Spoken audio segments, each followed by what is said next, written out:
Hi, this is Sally Morgan, physical therapist, craniosacral therapist, and Tellington T-Touch practitioner for animals and people. This is Tristan, he's a Corgi, and we're still at the beautiful beach on the bay side of Provincetown, Massachusetts for this episode of Conversations with a Corgi. And today we're going to have some rain in the afternoon, and we've already reached the high today, which is about 54. Definitely not shorts and bikini day here in Provincetown, and you don't want to be caught here without a pair of pants on a day like this, and certainly closed-toe shoes.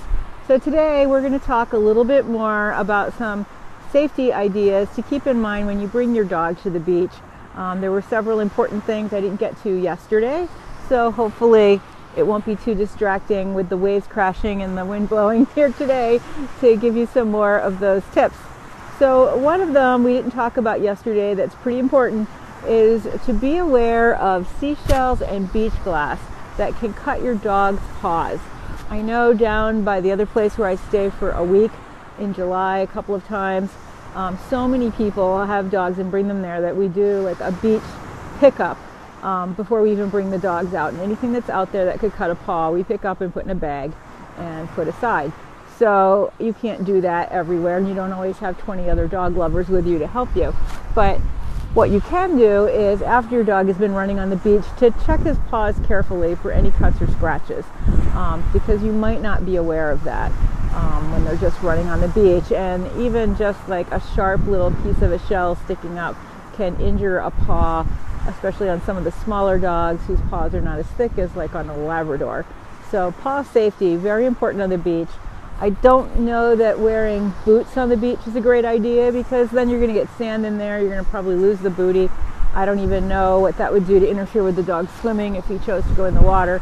But that's not usually your first choice. Better to just keep them safe and check their paws to make sure they're okay afterwards. Another really, really important thing is to be aware of yourself when you're on the beach with your dog. Most people end up seeing friends, or they're out with friends and they start talking, they get involved in the conversation, and they don't even notice that their dog is off playing with 10 other dogs. And that's when something happens, when people are not paying attention to their dogs. And that can be a small thing, like your dog running away. Some people I know lost their beagle yesterday. Beagle, of course, followed his nose and went off for a walkabout, and the people were talking with other people, and it was a while before they noticed the dog was gone. So don't take your eyes off your dog and pay attention to your dog. That beagle was brought home, by the way.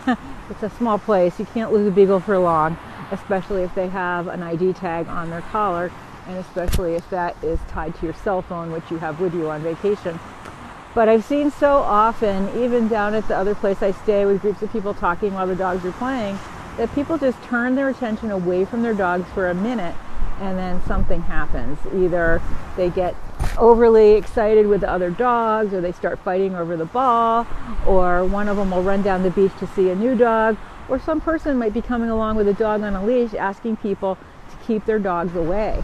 And if you're not paying attention, your dog could get in trouble. Yesterday, when I was bringing Tristan back down the beach in the afternoon, a guy was out pretty far on the sandbar, up to his knees in water, and he had two dogs on leashes. And Tristan started to go out to them, and I immediately called and asked for treats for him to come. And then the other thing that you can do if you don't have treats with you, most dogs, if you can get their attention, if you look down at the ground and squat down and look like you found something super exciting, they will stop what they're doing and come to see you. You make yourself small and interesting by looking at the ground. You might even poke around at the ground a little bit and not panic. And that will bring a dog back pretty quickly, no matter how distracted he is, if he sees you. Because he'll think you found something really exciting, whether that's a stinky thing to roll in or something delicious that you might have brought along. Another thing to keep in mind when you're out at the beach is, on a day like this, a dog that likes to swim a lot, like the Labrador, he could indeed get hypothermia. He's so excited running in and out of the water. The water's still pretty cool because it's the beginning of the season. Even here where it's shallow and heated well by the sun, on a day like this, that water's not that warm. It's probably, I don't know, 50 degrees. I haven't checked. But A dog swimming in that water for an extended period of time can get overly chilly, and if you've got an excited young 2-year-old lab, he might not know that he's cold until he comes out of the water. So one thing that you can do to easily check your dog's temperature is to feel how warm his ears are, and if the ears are cold, the dog is probably cold. So in that case, if your dog has been playing in the water and he's overly cold and at risk of perhaps getting hypothermia, bring him indoors, dry him off, and warm him up. Wrap him in some towels, and just rubbing the ears like this, these are T-Touch ear slides, can really help to increase the circulation throughout the body. Do we have a tick? No. Nope, no tick. Can really increase the circulation throughout the body and warm your dog up. And you do this on both ears. Your ears are lumpy though, this. And that will help warm your dog up if he's been overly cold. In addition to keeping him dry, you might have to snuggle up with him. If you have access to a heater or a fireplace, you can warm him up there. So don't just assume because you have a dog like a Labrador and they love to swim in the water that they're okay when it's not summertime. They get cold just like people. And it's important to keep them dry and warm them up when you bring them inside. And in terms of boating safety at the beach, your dog should have a life jacket on, no matter how good a swimmer he is. If you have him out in the water with a boat, or on a kayak, or a lot of people bring their dogs out on paddle boards here. So make sure the dog has a life jacket. And I have a really great one I love that came from Pet Edge that I really like. He's not wearing it today because we're not going swimming in this weather. We're hardly walking, and the beach is going out to sea every minute that I sit here. It's now to the point where I can't go past the access to my friend's apartment. So those are a few more things to keep in mind when you're at the beach. And another thing, right to the side of me here is quite a bit of tall, like beach grass. This is a perfect area for ticks. So keep your dog out of the tall grasses that are along the beach. If you're playing ball and it runs awry, try to keep your dog from running up into the tall grasses, because that is where ticks are, unless you have him really thoroughly covered with some tick preventative. Tristan had to redo his rose geranium oil this morning, and I can smell him right here even with this wind. So it does seem to be working really well, and someone had a request to do a show for an absolute novice on how to find ticks on your dog. So we'll do that when we're home and it's quiet and warm, and I can set up the camera in a way that you can see me do that, so that people can learn how to check for ticks. Because a lot of people don't find them until they're huge, because they don't really know where the ticks like to go and how to find them on their dogs. So we'll do that in a future episode. So even though it is cold here and not sunny, we're going to have another great day at the beach. We have plans to meet some friends later. It is supposed to start raining later in the afternoon.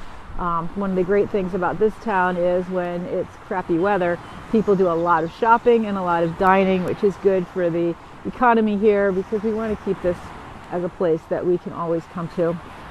And I did meet a woman yesterday at the farmer's market who is making and selling homemade dog cookies that are all organic and limited ingredients. And I'm sharing that with my sister, and I will post pictures of that on my Facebook page when I have access to the internet for my computer. So thanks for joining us today for a few more tips on pet safety at the beach. Pay attention to your dog, look out for glass and seashells, check those paws, look for ticks, warm your dog up if he's been in the water. Even on a sunny day like this, it's still pretty chilly, he could get cold.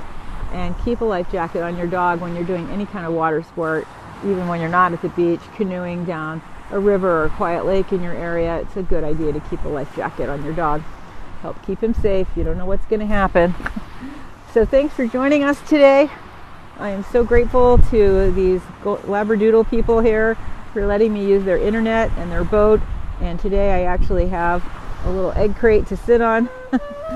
So we are having a good morning.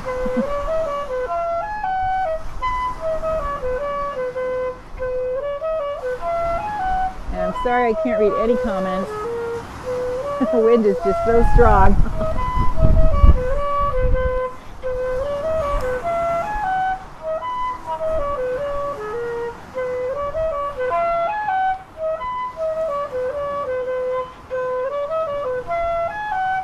What do you think?